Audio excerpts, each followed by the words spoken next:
The presentation I'm going to give is a presentation I give to law faculties. It was my job talk paper. It is to law students and people who think about these in legal terms. And a theme of the presentation is that the way that lawyers think about these things aren't accurate or are somewhat misleading. And so a lot of what I'm going to say to you, I swear I'm not just like repurposing a talk and just that will not at all be interesting or relevant to you. But a lot of what I'm saying is like, here's how the systems actually work. That will be like bread and butter to you. That'll be like, well, duh.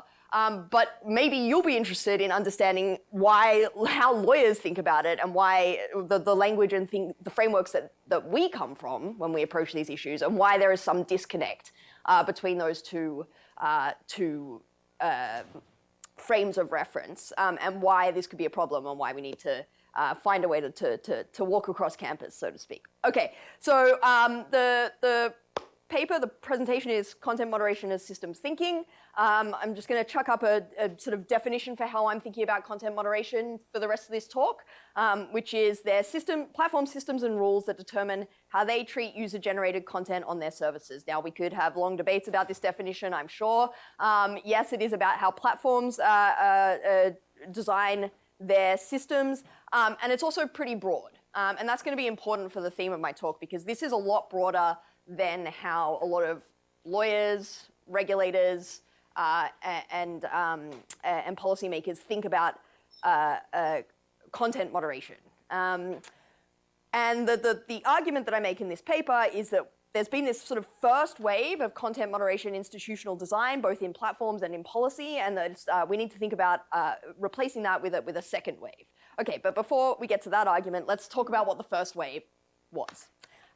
Okay, so the first wave relies on this standard picture of content moderation within platforms. And the way that people think about content moderation in this framework is that there's sort of an executive at the platform, and they sit above the rest of the company, one part of which is the content moderation policy team, the people that sit there and think really hard about speech rules and think, oh, this is where we want to draw the line on hate speech. And that policy team is completely separate from the rest of the company, including product growth, engineers, government relations teams, the people that work on ads. There's just this nice little sort of group of speech philosophers sitting off in the corner thinking about how do we get these things right.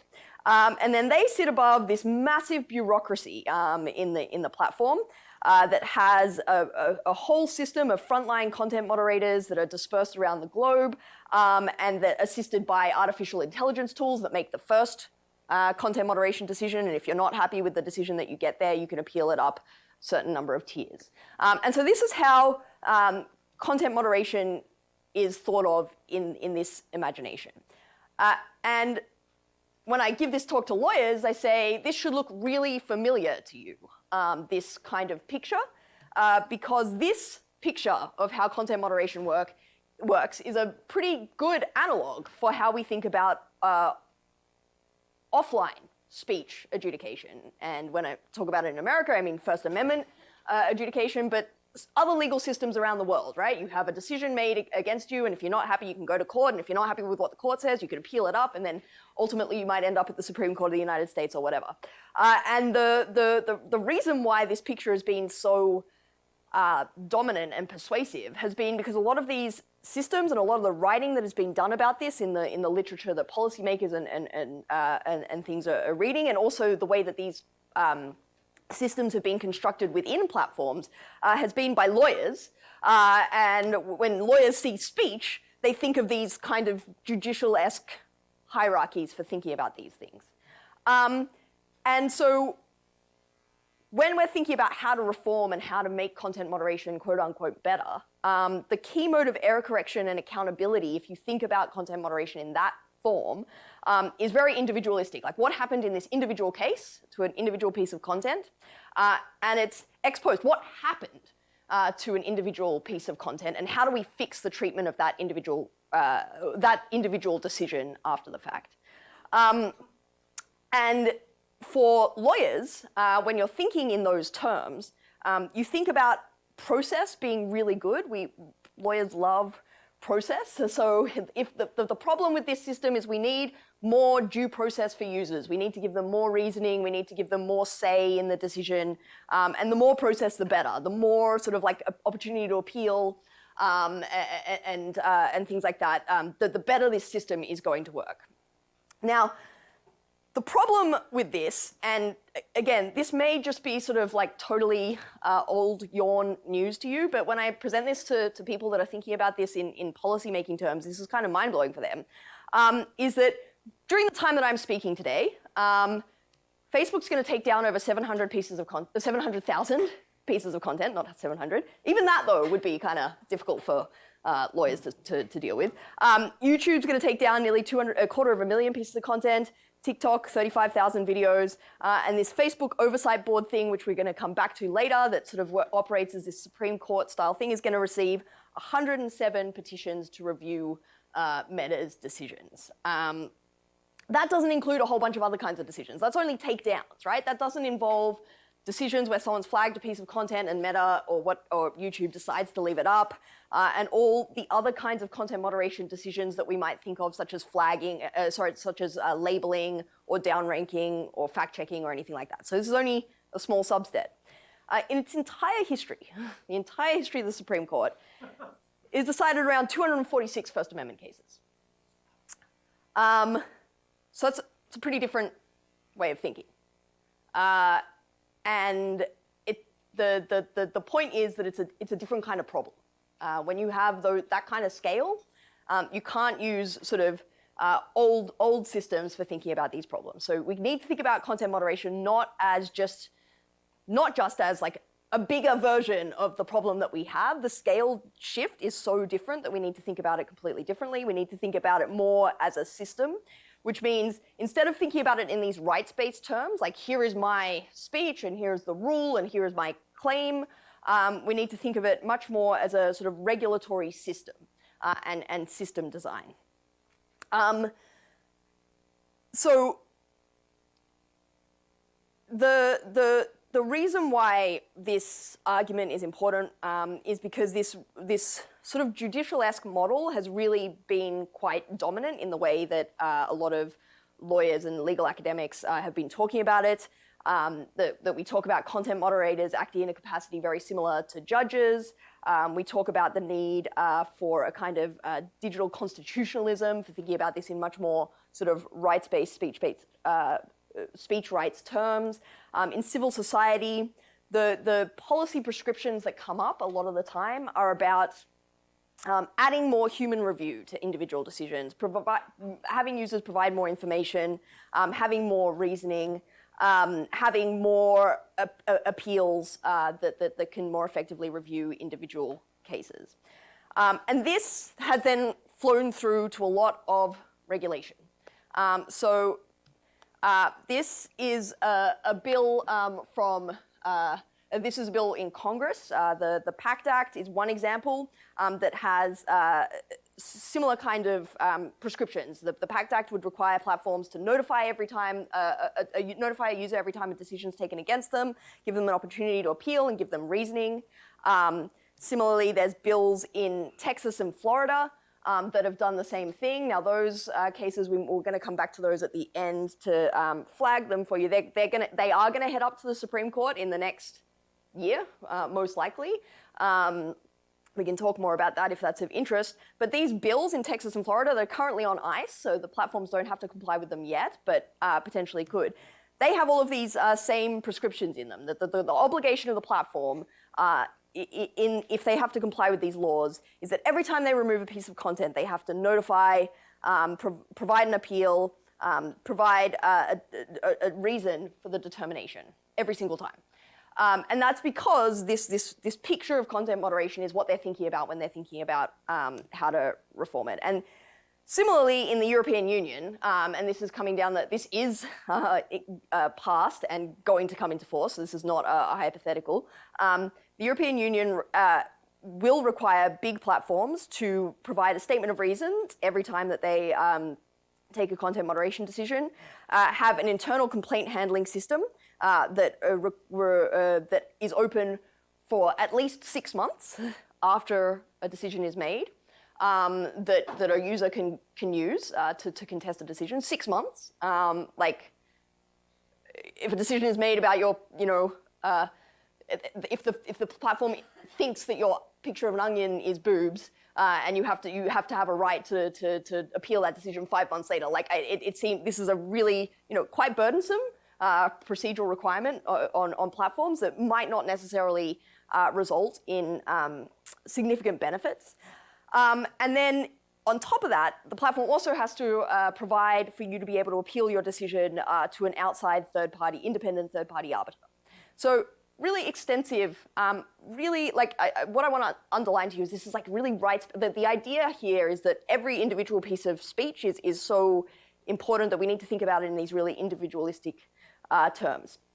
Now, I think that this picture, thinking about content moderation in this way, is blind to all of the different ways that content moderation decisions get made that are outside of that bureaucracy within a platform, and the ex-ante systemic design choices and trade-offs that affect how speech moves through the platforms. I.e., it's blind to a lot of the thinking that all of you in this room spend a lot of time doing about how do we design this system to be healthier in the first place, rather than fix up the mistakes at the end. And so, in terms of heterogeneity of institutions involved in content moderation, this part of content moderation is just a very small part of how platforms think about designing their systems to make their environments, enforce their rules and make their environments healthier, as you all know.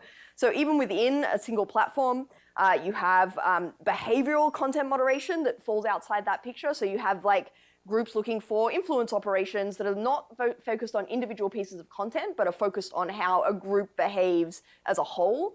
So you're not going to see those kinds of patterns if you only look at individual pieces. You have government relations teams that have their own perspectives on how speech decisions should get made. And you have product design teams, the people that are deciding where to put the like button and the share tools and all of the interventions that might affect how speech moves through a platform that aren't those individual decisions about a piece of content. And then you also have people outside the platform making decisions too. So we're increasingly seeing content moderation decisions delegated to outside third parties. So for example, fact-checking organizations or authoritative institutions, some of the most prominent being, for example, the World Health Organization policy was imported into platforms' content moderation decisions during the pandemic.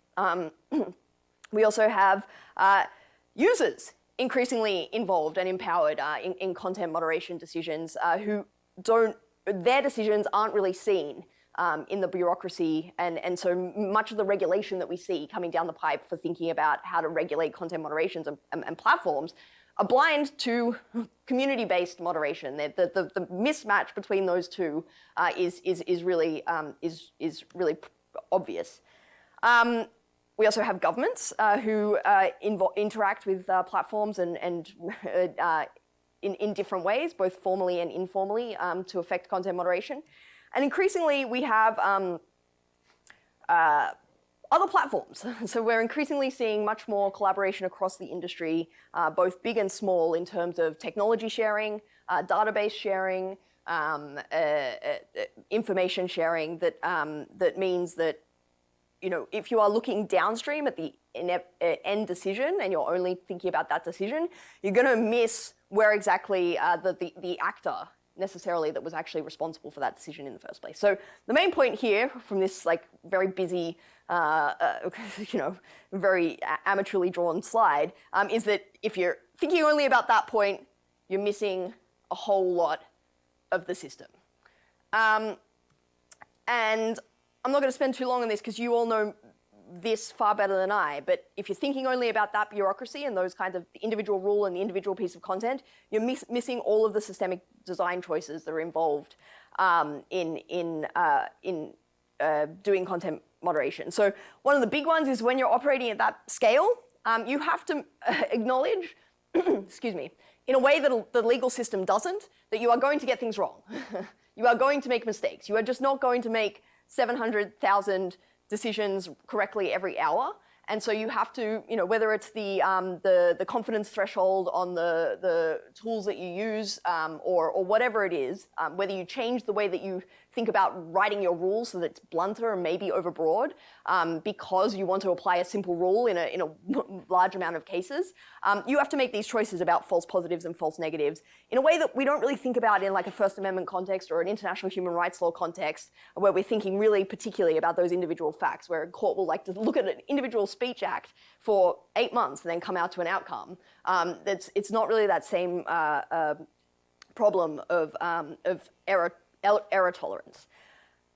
We've already talked about how platforms have to think about, how much of the rules are they going to enforce and how much of it are they going to leave for their users to enforce and moderate themselves in a way that is a system design choice that isn't visible if you're only looking at that bureaucracy. Super curious for some of your thoughts about this.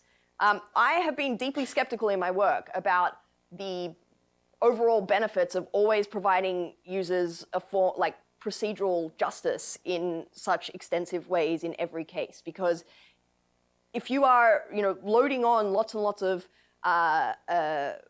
procedure and due process, there are costs to that. There are costs to efficiency, getting things done quickly, which can be really important. There are costs to, and we can talk about more about this in a minute, but there's not necessarily evidence, or there isn't always evidence that decisions are more correct the more times that they're reviewed. It might just be that the people that complain the loudest and the longest get their content reviewed more often. And so there's these real trade-offs as well that get made in thinking about how to design a system that I'm not confident that this like piling on all these extra procedures is necessarily going to target the exact problems that we have. And this is sort of tied into this idea of consistent versus contextual decision making. So you also have to think, if you're a Meta and you are operating in Brazil and the US and Myanmar and Germany, you have a choice to make about, do you have a rule that you apply consistently, that a user can post the same piece of content and will get the same result in each context regardless of like social context, and that will feel in a sense just, but it also could feel extremely unjust because you might have different social norms and different political environment, completely different context. And so how does justice play into those kinds of choices when you're operating at the scale that these platforms operate? And I am, as I should have said at the beginning, but as apparent now, really thinking about the big platforms that many of the regulations are targeted at. Okay, the reason why this appeals system, this individual ex post review system, isn't necessarily going to be effective at identifying problems with content moderation is that individual errors are going to be poor vehicles for identifying systemic failures. So they may be a canary in the coal mine, but it's not enough to just find an individual error. It might be that error is a reasonable, rational result of an error choice made further upstream.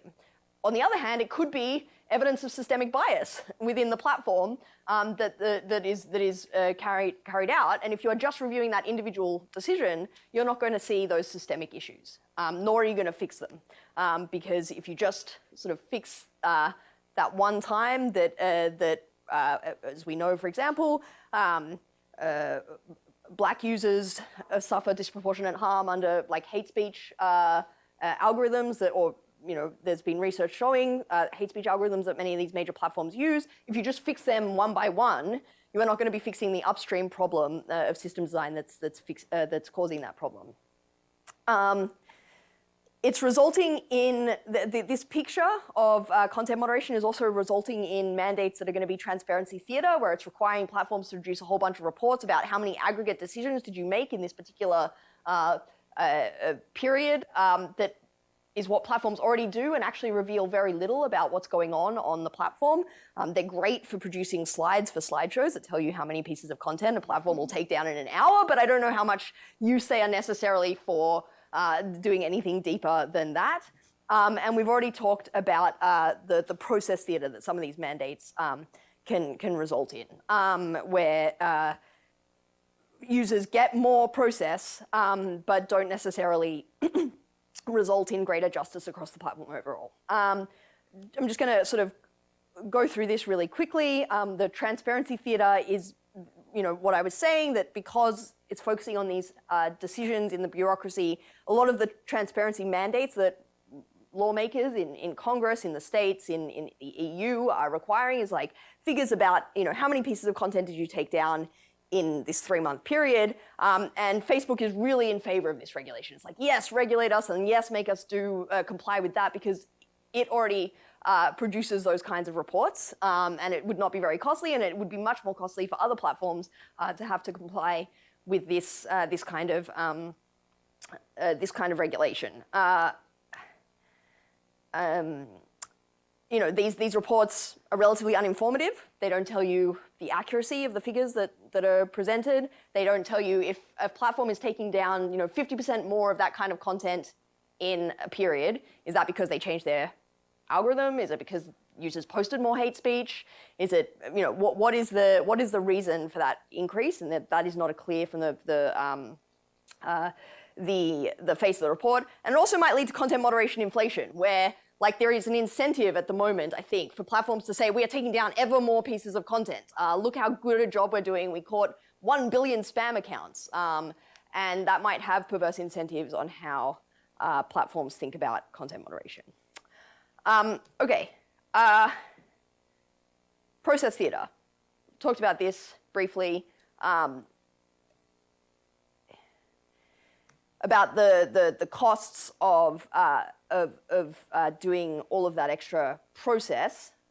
I do want to be clear that I don't think it's not the fact that I think that all process should be gotten rid of. I think it just needs to be thought about much more carefully about what is the goal that you're trying to achieve with extra process, and are you actually going to be achieving that outcome, which is not what these regulations are targeted at. So it may be very well the case that, like in hate speech, for example, the kinds of errors that are made are the kinds that will be much more easily identified or better identified and fixed through an extensive appeals process, through reasoning, through explaining why I said something, and getting reasoning back. That might not necessarily be true for adult nudity, for example, where the appeals process might be much less useful. In terms of individuals that use appeals are not necessarily representative. So this is information from the Meta Oversight Board's transparency report. And so it can hear appeals from users who are unsatisfied with their decision taken on any of Meta's platform, or on Facebook or Instagram. And those top lines, the pink line, is the number of times users appealed if they had their content taken down and they wanted it to be put back up. And that bottom line, you almost can't see it because it's so close to the 0 line, is the number of times people appealed when they saw a piece of content that they thought broke the rules and they thought it should be taken down. Now, there's a huge gap, and there's no reason that we necessarily know of to think that Meta is much, much better at identifying takedowns than that it's taking down content. You know what I mean. There's no reason to think that Meta is getting one decision right much more often than it is getting the other decision right. Why might we see that disparity? Well, because the user whose content is taken down is much more invested, and they have to appeal 3 times, and they're like, okay, well, I got the wrong decision, I'm going to appeal. I got the wrong decision, I'm going to appeal again, and then I got the wrong, and they're just going to keep appealing because they really want their post back on the platform. Someone who sees someone else's post and they think, well, that breaks the rules, and then they kind of have to go through the process again and maybe provide more reasoning. At some point, they're probably going to go, I don't care that much. And so using an appeals system isn't necessarily going to isn't necessarily going to be a representative way of fixing systemic problems either. Okay. So the argument that I make in the paper is that we need to stop thinking about this so much from an ex post fixing things behind after the fact, to thinking much more about system design choices, which I hope many of you in this room are in favor of, and instead of thinking it in individualistic terms, thinking about it much more in terms of systems, and going from rights-based thinking to much more regulatory thinking, which brings us to that argument that I was making on the first slide about moving from this first wave of thinking about regulation to moving to a second wave.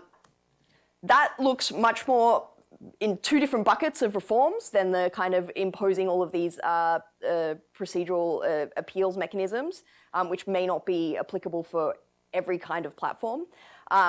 Thinking much more about structural measures and more systemic procedural measures rather than individualistic. So structurally, I'm interested in thinking about separation of functions. What I mean by, well, I'll come back to what I mean by that. Complaints mechanisms, disclosures of third-party decision-making, and retention of and provision for access to data. So separation of functions, what I mean by this is in part, I mean, one of the biggest concerns that we have in platform content moderation, decision-making, and system design is that it is not, that there are biases in the way that the system is designed or the decision makers. And we have, for example, evidence to believe that people who are involved in like government relations come in and step in after the fact into content moderation decisions and change them even though the decision was taken in accordance with the platform's rules.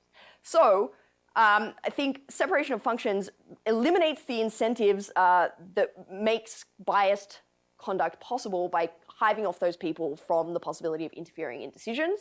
And so to the extent that decisions are made, there should be no capacity for people outside that structure to interfere with it. I think a complaints mechanism for whistleblowing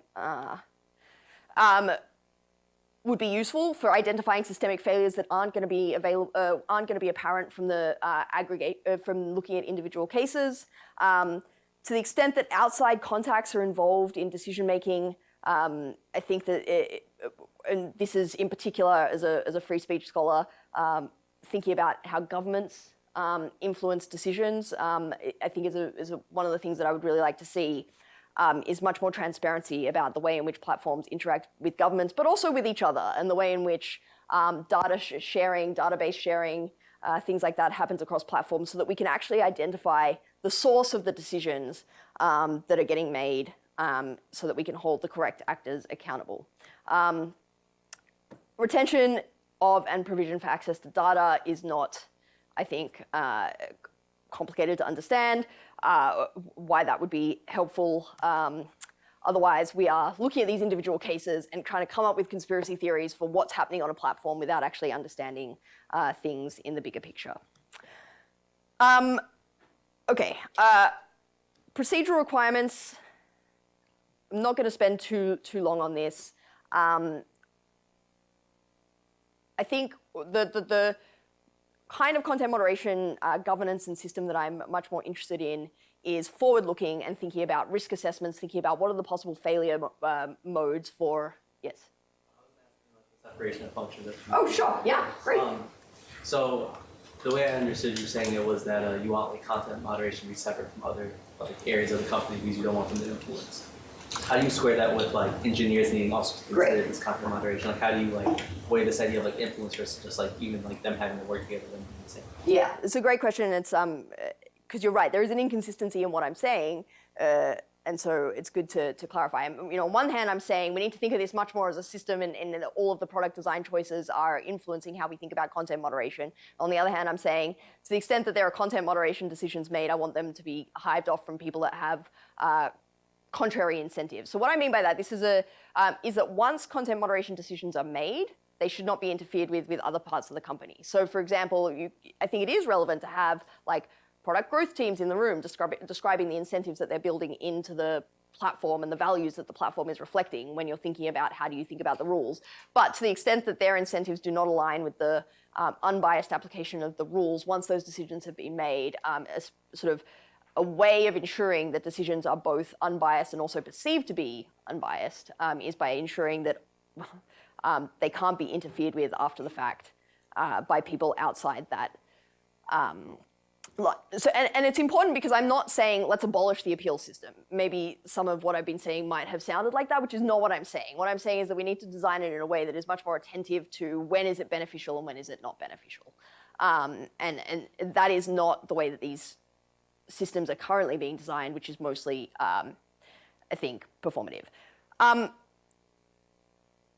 So thinking about this, much more interested in accepting that there is going to be system failure and trying to identify where the system's failures are on an ongoing basis through auditing and quality assurance measures, and thinking about things much more at a big picture level with continuous improvement rather than focusing on individual mistakes.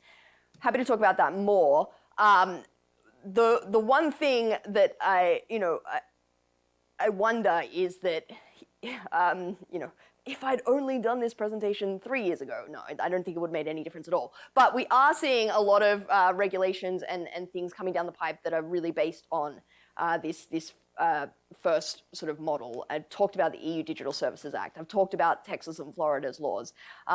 India is also establishing these grievance appellate committees where you can appeal a system up to a government-appointed appeals body. Those are only some, individual examples. We've also seen this model implemented in the form of the Meta Oversight Board, which I'm also happy to talk about much more. I've thought and written about it quite a bit. But one of the reasons why I think its impact and its potential is limited is because it really is based on this individualistic model of like reviewing individual cases and at a static point in time after a decision has been made, rather than thinking about, okay, maybe this case, like let's look at a big group of pieces of cases and think about what the system is doing to come up with those outcomes, and then on a continual basis see how we can reform that. Instead, it's just like, we'll put this piece of content back up and think about changing your hate speech rule a lot of the time. So as someone that was sort of somewhat optimistic about the Supreme Court when it first was announced in 2018. Instead of being a Supreme Court, is it sort of more like the DMV? Instead of revolutionizing online speech, is it going to sort of marginally maybe improve it just a little bit? So I've really had my expectations tempered on that one because I think it reflects this much more juridical kind of model. And I'm also happy to talk about this. I don't know how interesting it is for audiences, but for you, but there are a bunch of, this is a really live legal issue, like really, really live, and there are a number of cases on the Supreme Court's docket this term and next term that are deciding how the law should treat these systems. Gonzalez and Tumner are going to be argued on the 21st and 22nd of February. It's very exciting, and the Supreme Court is going to be thinking about how to should platforms be liable for the ways in which they amplify content? And one of the things that I think is informing this case, happy to talk about it more, is that a lot of the way that the law and lawyers and potentially judges think about content moderation and amplification is like, there's an individual piece of content that the platform is picking up and like recommending to someone and saying, hey, watch this video. And so if you're thinking about it like that, it kind of makes sense that yes, maybe the platform should be liable for like picking and saying, watch this terrorism video. But if you step back and understand it much more as a system, that decision and drawing the line between system design and liability becomes a lot more complicated. I won't go into the other cases, except to say that the net choice cases there that I've put up there, those are the ones arising out of the Texas and Florida laws that we talked about that impose all of these procedural obligations on platforms.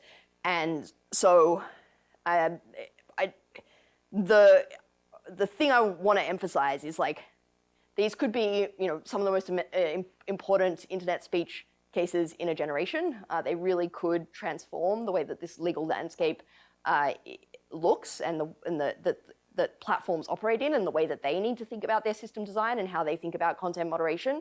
And I worry that judges, lawyers are reaching for this old model of thinking about how do we think about speech regulation and importing it into a new context. So with that, I'm happy to chat, hear your thoughts, whatever happens next.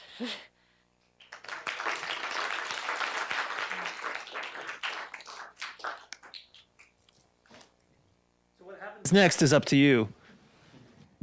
Want to kick us off? Yep. Is there a vested ecosystem around creating, like the audit industry is with the big three companies and the SEC watching it? Is there an ecosystem around driving this movement to the second wave? So, I mean, it's interesting. So, yes and no. So, in some ways, I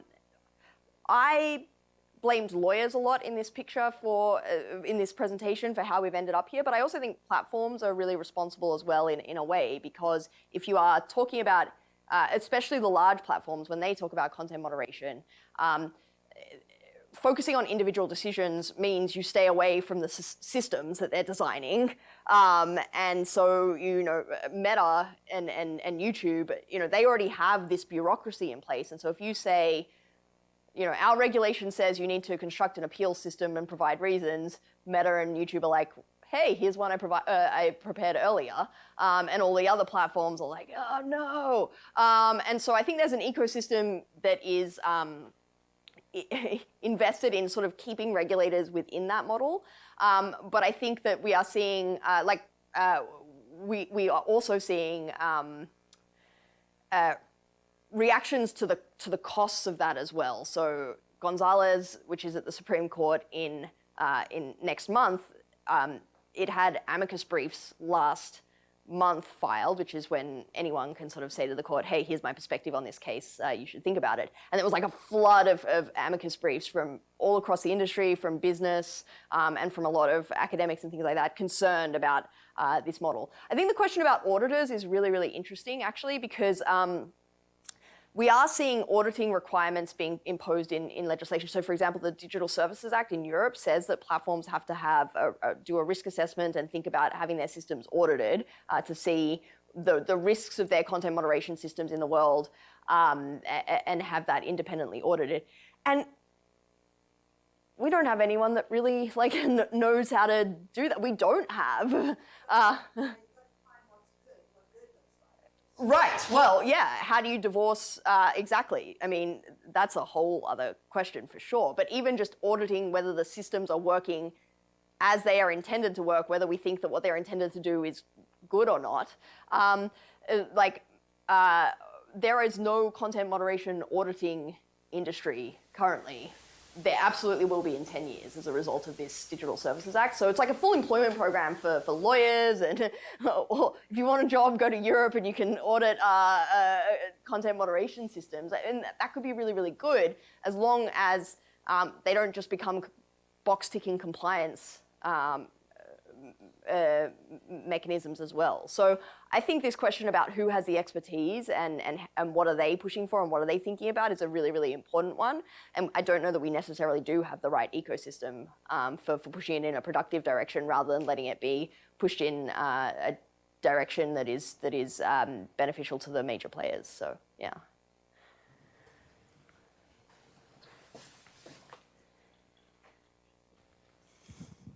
How would you go about this process of communicating to users, like if we were to remove some appeals process for certain types of decisions? Some users might be upset about this type of thing. How, are there techniques or ideas that what a platform can employ to help users better understand this decision? And how do you react to the inevitable users that are going to be upset about not being able to appeal some choices? And then the other companies that might continue to allow this and having users go to these platforms that just allow more appeals processes. Sorry, could you repeat the second half of your question? And then how do you deal with other platforms that might just allow there to be more appeals processes as a means of gaining a competitive advantage over some other platforms that are more restrictive about what can be appealed or not? Yeah, so I mean, I think it's a great point that in some sense, platforms offer content moderation. What do we want to appeals systems or as a consumer service? And to the extent that they do, I mean, it's not purely because they believe deep in their hearts in the importance of getting speech decisions right for the benefit of democracy. It's because they want their users to be happy. To the extent that they want to do it for the benefit of their business, they should. My concern is that it is being imposed in law in a very unnuanced, every platform, regardless of their content moderation model or their problems, must give these processes in every case. The way that these are written, for example, at the moment, it would count spam removals. Having to provide a reason, I'm not convinced that cost-benefit trade-off is right in that case. Now, you're right that in some cases, so what I want is more of an ex-ante calculation of like, are our errors in this particular category of the kind that will be benefited from having extra review and having explanations to users? Will there be legitimacy dividends? Because, for example, you can definitely imagine that, yes, many spammers are going to be upset at not getting an appeal and a reason for their content being taken down, but maybe the legitimacy dividends aren't going to be that high anyway, even if you do give them an appeal and say, no, we really, really want to take your content down anyway, and it's because it's spam. But there might be other categories where that's different. I want that decision made at the level of system design rather than after the fact. But also, and this makes lawyers and many people uncomfortable to say, sometimes users can be upset. Like, maybe that's okay, and that, like, we don't want to go too far in the opposite direction of not paying attention to user experience and things like that, but I'm not convinced that this fixes that problem anyway. Like, there are just some people that will appeal and appeal and appeal and still be really angry at the end, regardless of how much reason you give them. So it's tricky, and I don't know what the optimal, like, I'm very humble about saying I don't know what the optimal level of appeal system and due process is. I'm not convinced that one blanket mandate of saying like this in every case, like the old legal system in every case, is going to be the optimal. That assumption, I think, is wrong.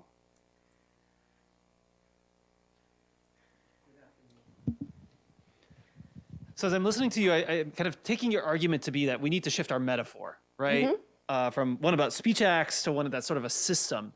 And so my brain starts going to, well, how do you change metaphors, right? What's influencing the metaphor we're using today? Mm-hmm. And it seems like this is a pretty uphill battle because our interaction with these systems are as like individuals in this, like with individual speech acts. Like the thing I said got taken down. I am a senator and I did this thing and now it's gone.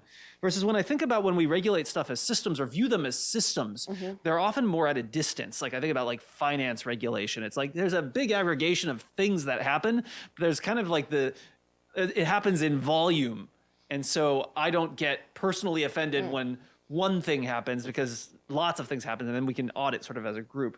So I'm feeling kind of at a loss to think about how I would even shift the metaphor, even if it's the correct metaphor. How do I get people to stop thinking of it in terms of individual speech acts? Like how do we actually spread that gospel? Yeah, it's a great question. And you watch the congressional hearings with the tech CEOs, which I'm sure you all do, and exactly that. As senators, like, my neighbor posted blah and it got taken down. Your platform is corrupt, right? It's like it's really focused on like it's that individual experience that becomes really tangible. Sometimes it's campaign videos or whatever, and it is like I really do think there is something about the hold that speech has, especially in the American imagination, actually, that is very hard to dislodge that metaphor, because saying to an American lawyer, maybe sometimes we can get speech decisions wrong, is like not a popular thing to say. And so it is really, really hard. There's this notion that speech is special and we're not going to tolerate errors in a speech context that we do every day in traffic offenses and Social Security Administration, and like the legal system is set up understanding that there are errors in all of these other contexts that is very difficult to shift in this context. The only way to do it is like through explanation and education and trying to like I'm very open. We can brainstorm some metaphor ideas, but explaining how complicated these systems are and the difficulty of getting every decision right, like trying to explain the scale and the complexity and the technological complexity. People don't understand why didn't the Christchurch video just get obliterated from the internet within 2 minutes after it was surely everyone can see that this is horrific, but not understanding that the technological challenge there. The problem is that the political environment is so disincentivizes transparency at the moment, which I think is a real problem, because if a platform explains, oh, we get this wrong a lot, but here's why, all that people are going to hear is, oh, we get this wrong a lot, and that's why I talk about this as like the YouTube strategy, because like Meta for a long time has tried to be like has tried to explain itself and try to explain its decisions and had like crowd tangle and things like that so that it allowed. Whereas YouTube sort of just sat in the corner and kept its head down, and by far a lot of more of the criticism was directed at the more transparent platforms. It's the same with Twitter, where everything is much more public. And so I don't know how you fix that. I don't know how you fix politics. But yeah, I agree, it's a real problem. Oh, okay. Kind of going off of that, I think if we're thinking about the shift in metaphor towards like systems thinking, I wanted to ask you about one of the things on your earlier slides where you're talking about institutional design. Like what is the institution that we're designing in your vision of this like shift? Like is it regulation from federal governments or international law, or is it also including things like commons-based or community-based institutional design in the fashion of like Elinor Ostrom, I guess? Yeah. So when I was using institutional design there, I meant,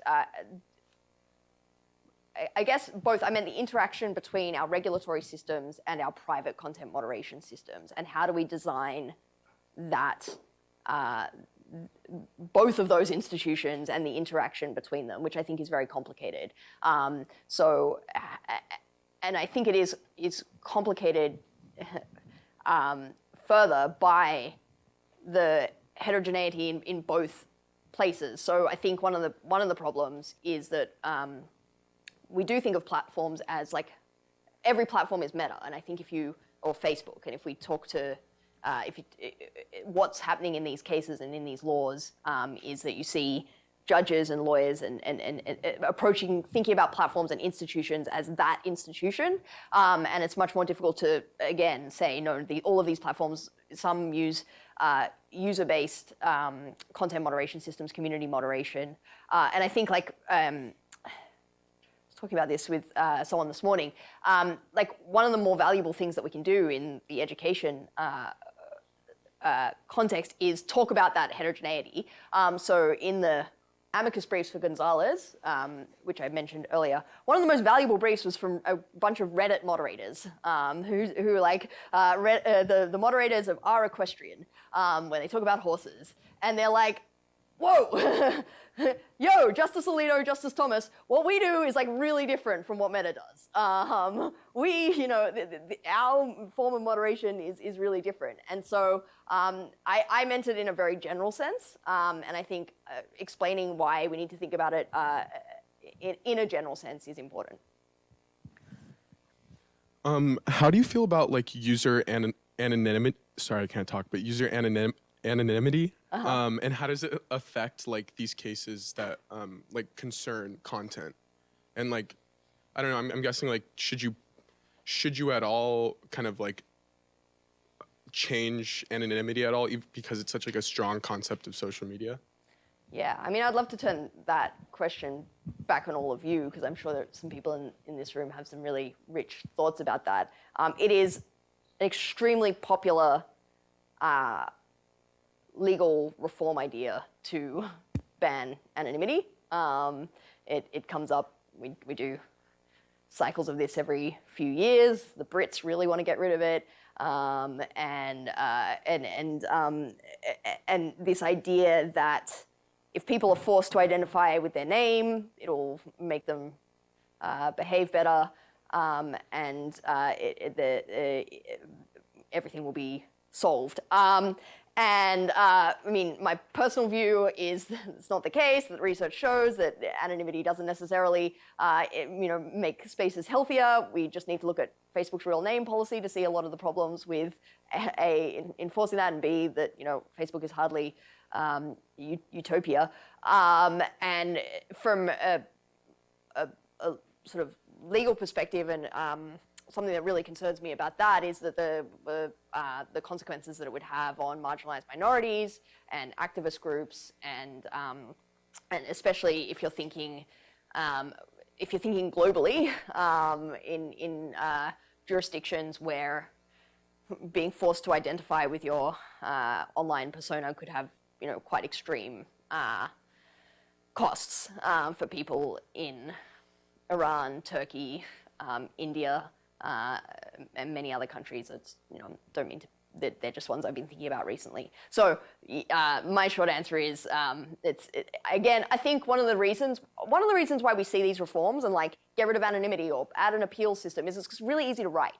Like it's like a law that's like, it's really, you can just write it down in 2 seconds on paper, and it just like it's a simple thing that lawmakers like don't have to think too hard about. So it's simple and intuitive, but I think that it has significant costs if we think about it. So like in those terms. Okay, so this question might be a little mean to politicians, but how aware do you think they are about like the actual impact of bills like this? So I'm thinking about like the Texas and Florida ones, and then a ways back the one that was like nominally to protect the children, but kind of like an anti-encryption bill. And so like with the Texas and Florida ones now, like we just saw Twitter like speed run the like not having moderation to trash fire to reinstating it. Do you think the politicians who are putting forward these bills like know what the impact is going to be and are putting them out with like other justifications to fulfill some purpose, or that they are like honestly kind of ignorant to the impact of the legislation that they're trying to put out? Yeah, I mean, this is one of the it's one of the terrifying things. I think one of the things that makes tech policy so much harder is like the average age in Congress is, I don't even know. Like the average age on the Supreme Court is even higher. The famous example of this is in one of the very first congressional hearings where someone asks Mark Zuckerberg, "How do you make money?" And he's like, "Senator, we run ads." Like these people do not understand. A lot of them do not understand these ecosystems. And I think to their credit, the later hearings have been better due to some staff work. But I think you're absolutely right. Like Texas and Florida, Ron DeSantis and Ken Paxton, the point of those laws was not necessarily to really reform content moderation and make it more legitimate and procedurally beneficial. It was like in the middle of a campaign election, and it was railing against the liberals in Silicon Valley, is the impetus, the motivation behind those laws. And so I think politics here is huge. I think that's much less the case with, like, for example, the European Union legislation, which I think is genuinely, like, they've gone through a very long process of, like, meaningfully trying to understand the systems and craft beneficial legislation. And then I guess it's interesting to note how similar in some respects parts of those bills look, given that they're with such different motivations.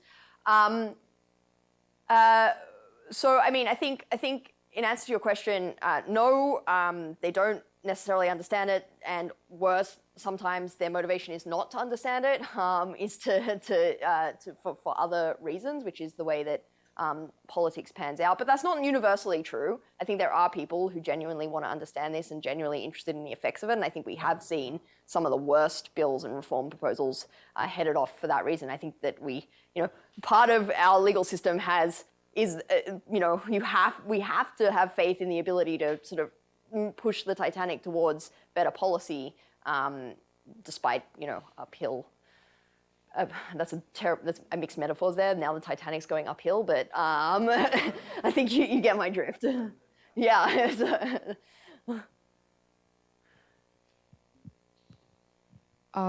This might be a little bit salty. Okay, but you talked a little bit about you talked a bit about education when you're answering questions about how to we need better education and give people more nuances about how the system works and how complicated they are.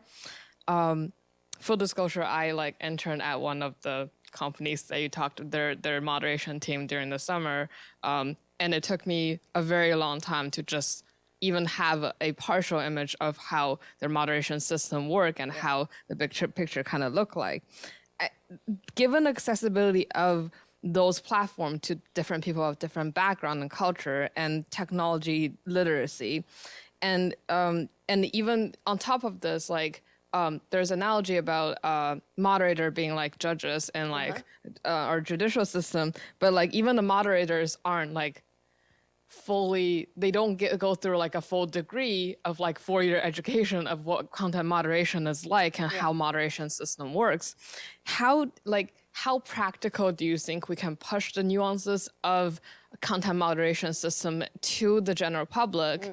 Because this reminds me of, like, I had discussion in classes about how cookies work, and then we see them everywhere now. People are generally aware of how, like, they exist, but even that, the nuances of, like, if you ask my parents, like, when they go on website and then they're asked about cookies, how they work, they don't really understood, right? So, like, how much efficacy do you think there will be on just pushing education, and how practical do you think it really will be to solve this? Or are we just kind of moving the burden of like dealing with all these nuances onto like, oh, like these are like now our user or consumer's problem? Sorry, this could come off as a little like mean, but like I just... No, it's not mean at all. I think it's actually a really, really rich question in a couple of ways. Because first the question is like, when I said we need to inform the conversation better, which conversation do I mean? There are many conversations. Do I necessarily mean like the general public or your parents?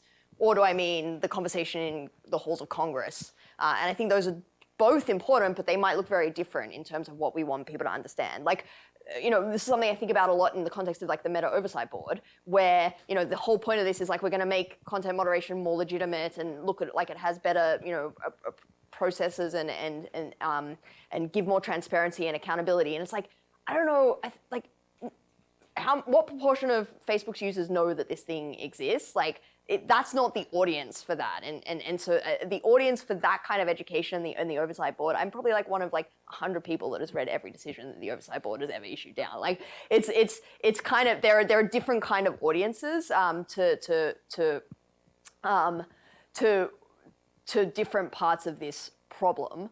But, you know, I think one of the things that makes this so hard is this is one of the most genuinely interdisciplinary problems, I think, out there in terms of, you know, you were talking about you know, getting into these companies, and moderators have different skills and computer scientists have different skills, and then we want, you know, lawyers. And I think part of the problem is coming up with common terms and language, and that's part of the reason why I hope that these conversations are valuable in trying to understand ways to talk about these things more productively. So again, it's, you know, I don't have like a 30-minute video that everyone can watch and finally understand the complexities of content moderation systems, but I do think that like starting to sort of talk more openly about it and develop common words and tools and thinking about it rather than relying on simple analogies,